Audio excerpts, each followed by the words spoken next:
क्या आप जानते हैं ये जो अचार बनाने की कला है ना, यानी पिकलिंग, ये 4000 साल पहले इंडिया में शुरू हुई थी। और सबसे पहले आम या गोभी नहीं, खीरे पहुंचे मेसोपोटामिया, हिंदुस्तान से पिकल होकर। कैसे? सिरके के अंदर। डोंट वरी, आज का पिकल इतना पुराना नहीं होगा, ना ही इसे बनाने में लगेगा इतना समय। किस वेजिटेबल का? ओहो, ये तो आपको बताना ही भूल गई। वैसे आप देखकर समझ ही चुके होंगे, खीरे का नहीं, आज बन रहा है हरी मिर्च का अचार। तो जैसे मैंने कहा, ये पिकल बनेगा इंस्टेंटली, यानी कि आप इसे तुरंत भी खा सकते हैं। और इस पिकल को बनाने के लिए ना 7 ऐसे टिप्स मैं आपके साथ शेयर करूंगी जो एक्चुअली आपके किसी भी पिकल को बनाने में काम आएंगे। यानी आपका जो अचार है ना, वो कभी भी खराब नहीं होगा। फिर शुरू करें।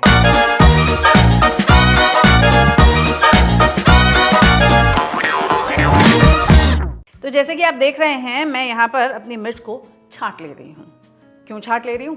बहुत सारे कारण हैं। और सबसे पहला तो ये आपका टिप नंबर 1, जो ये कहता है कि अगर आप हरी मिर्च का तीखा वाला अचार बनाना चाहते हैं ना, तो आपको चाहिए पतली वाली मिर्च। और अगर कम तीखा अचार बनाना चाहते हैं तो उसके लिए लेनी होगी हमें थोड़ी मोटी वाली मिर्च, क्योंकि ये कम तीखी होती है।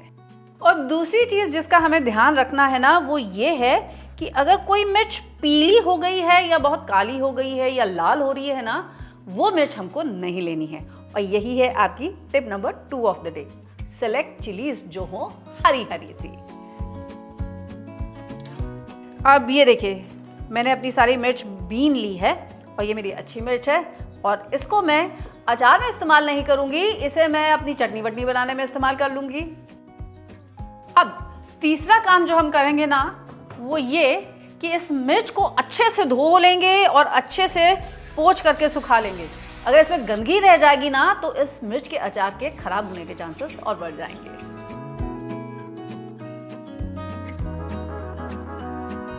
अब या तो आप इसको आधे घंटे के लिए धूप दिखा दीजिए, या फिर 1 घंटे के लिए पंखे में रख दीजिए, या फिर अगर आपके घर में धूप ना आती हो और सर्दी में लगे ठंड, पंखा नहीं चलाना चाहते, तो वही कीजिए जो मैं करती हूँ।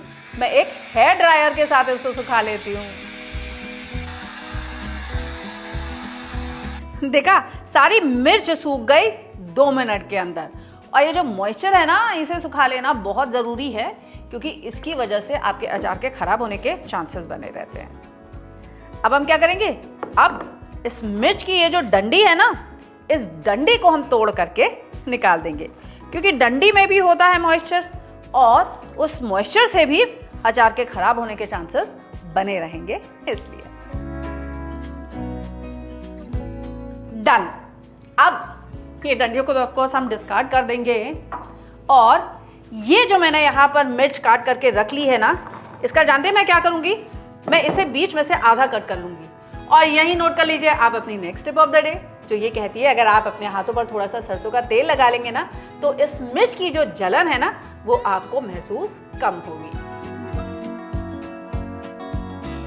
और दूसरी टिप ये कि इसे चाकू से काटने की जगह ना, अगर आप अपने किचन सिजर से कट करेंगे ना, तो भी आपके हाथ में मिर्च का एहसास कम लगेगा। तो अगर बड़ी मिर्च हो तो उसको 2 हिस्से कर लेंगे, और छोटी मिर्च हो तो बस उसको 1 हिस्से इस तरह से कट करके हम निकाल लेंगे। एंड वंस अगेन, अगर आप इसके मिर्ची का जो तीखापन है उसे कम करना चाहते हो ना, तो मिर्च के बीज हटा दीजिएगा, क्योंकि काफी सारी जो इसकी शार्पनेस है, जो पंजेंसी है ना, वो बीज में होती है। मिर्ची भी डन। अब क्या करेंगे? अरे भाई, अब अपने अचार के लिए एक स्पेशल मसाला बनाएंगे। अब इसके मसाले के लिए भी वही सिंपल से पिकलिंग स्पाइसेस हमें चाहिए, जो अक्सर हम अचार में इस्तेमाल करते हैं, जैसे कि सौंफ है, मेथी है, राई है और कलौंजी भी। तो ये 1/4 कप सौंफ, मोटी वाली सौंफ है ये, और इसी के साथ 1 टेबलस्पून मेथी के दाने और 1/4 कप ये महीन वाली राई। इन सब को मैं हल्का सा भून लूंगी, जब तक ये थोड़े से फ्रेग्रेंट नहीं हो जाते।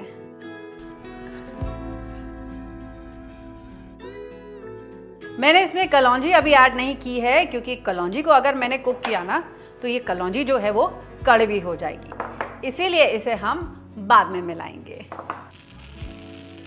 अब देखिए सरसों भी चटक गई है और सौंफ और मेथी के भुनने की खुशबू भी आ गई है। तो अब गैस को हम कर देंगे बंद और इसे पहले थोड़ा ठंडा कर लेंगे और फिर पीस करके इसका एक फाइन पाउडर बना लेंगे। डन। अब ये देखिए बहुत फाइन भी मैंने इसका पाउडर नहीं बनाया है, हल्का सा ये कोर्स है।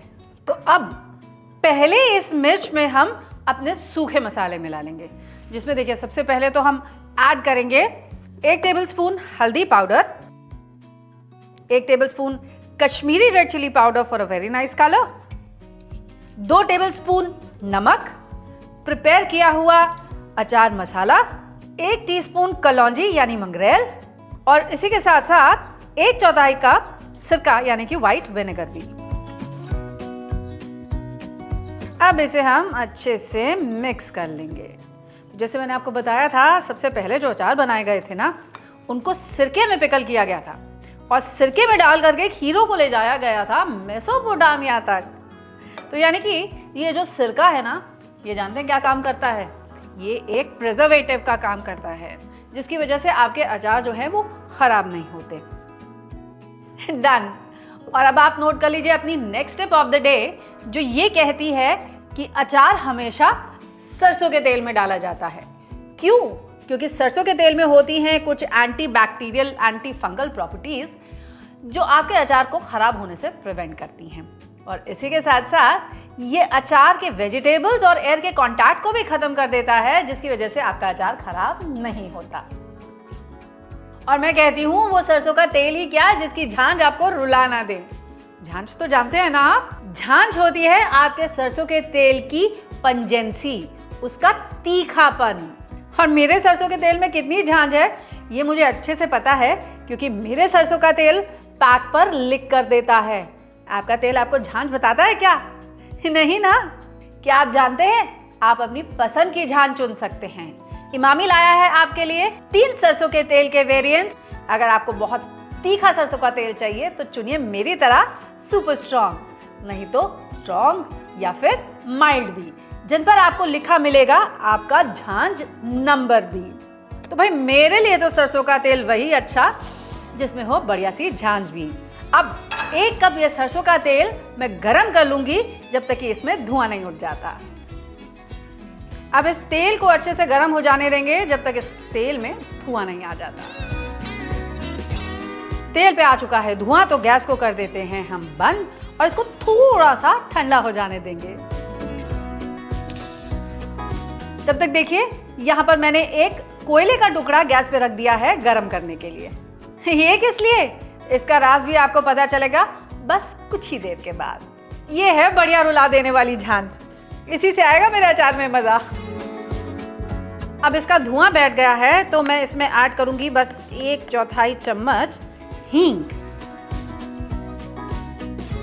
और अब इस तेल को मैं पोर कर दूंगी अपने अचार के ऊपर।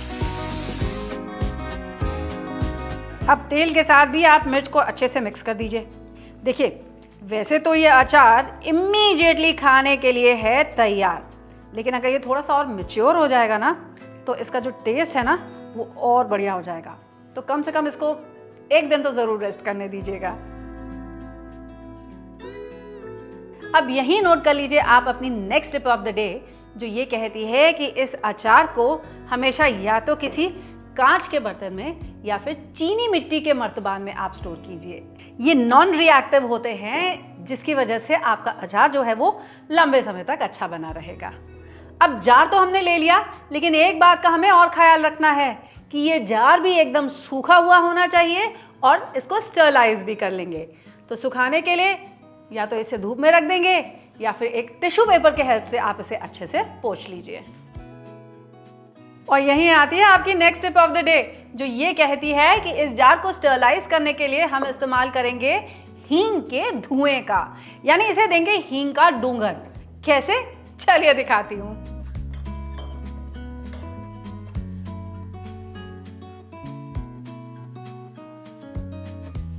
अब हमारा जार जो है वो स्टरलाइज भी हो चुका है और इसी के साथ साथ इसमें हींग की एक बढ़िया सी खुशबू भी आ गई है।